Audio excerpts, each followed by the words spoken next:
Well, the Idaho primary elections are 15 days away, and in a super majority red state, the Republican primary decides a lot of who you might see running things come January 1st. You've likely seen the signs out there, the election ads, and even messages to your personal phone, including this banger naming Senate Pro Tem Chuck Winder the Swamp King.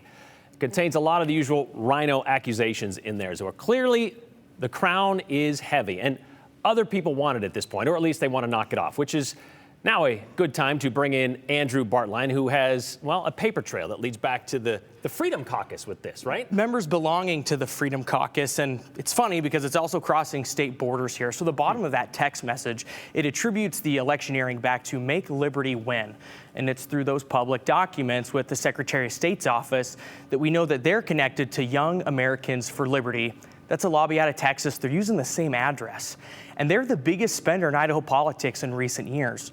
But also, Make Liberty Win receives funding from a fondue business that's out of South Carolina.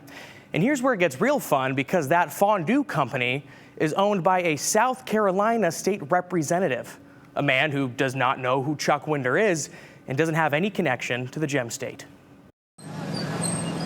For a body that operates under a skylight, there's nothing new under the sun. They have a problem. Accusations are thrown regularly. Plaster our neighbors with lies. Even elevated in election years. I can honestly say all my colleagues have never seen anything like the last two election cycles. Senate Pro Tem Chuck Winder is the latest lawmaker on a long list. It's kind of what I'd call the true Idaho conservatives. You know, it's unbelievable. The group is called Make Liberty Win.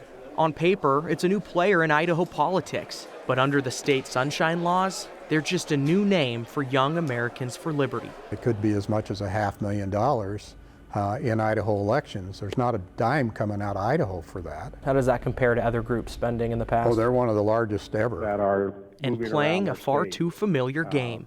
Yeah, they're here illegally.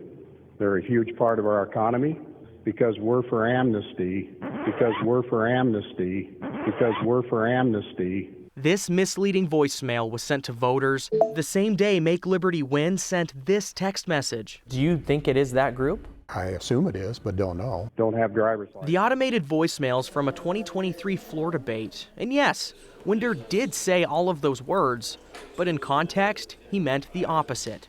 I challenge you to prove that about any one of us. You can say it. And Winder? It's real easy to say. He called out the lie. Publish it on your Facebook. How it would happen. You can write from special interest groups and attack us. And even what group would do it. That's not what this body's about. President, object.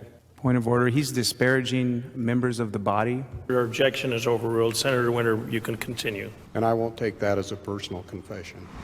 But maybe this is. Well, I had even forgotten I gave to them. And what is your personal interest then in Idaho politics? I'm actually in the Freedom Caucus of South Carolina. I'm a state legislator.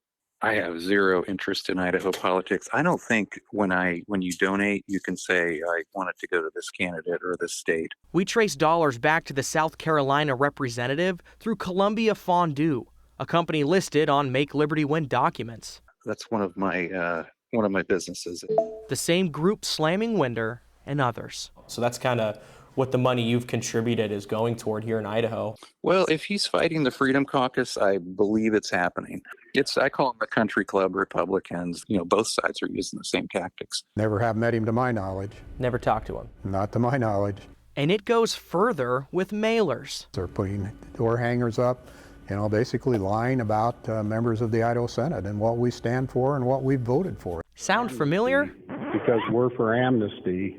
Because we're for amnesty. It's unconfirmed who's truly behind the voicemail. I don't know that at least the copy I got, whether it identified their group or not. But it shows electioneering in the shadows works if the voters are there with you. So they're counting on trying to deceive voters, particularly the new voters that are here, that have come here for conservative reasons. And not to say that Winder and this lawmaker from South Carolina are entirely at odds with each other. I'm sure they'd get along if they did meet, but they did have very similar things to say about how they're treated during election cycles, which I think every candidate thinks about this. Yeah. For example, you vote no on a budget because you think a certain line item's bloated. Right. But that budget also funds police.